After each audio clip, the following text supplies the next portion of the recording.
আর আজকে জুমার দিন আমারে 2 রাকাত জুমার নামাজ পড়ার সুযোগ দে।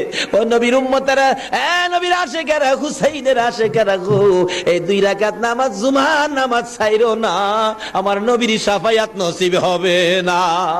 রক্তে লাল হইয়া যদি হুসাইন 2 রাকাত জুমার নামাজ পড়তে পারে গো, আজকাল থেকে কথা দিতে হবে জীবনে কোনোদিন জুমার নামাজ ছাড়তে পারবা না।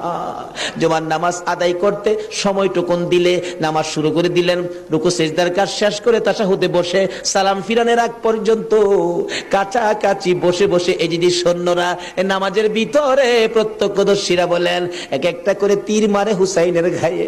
ডান দিক দিয়ে যদি তীরটা মারতো, বাম দিক দিয়ে বেরিয়ে যাইতো, সামনে দিয়া মারলে পিছন দিয়া বেরিয়ে যায়, এই কিসিমের তীর গো নামাজের ভিতরে বাহুতুরটা তীর লাগাইছে। হুসাইন সালামটা ফিরাইয়া নানা গো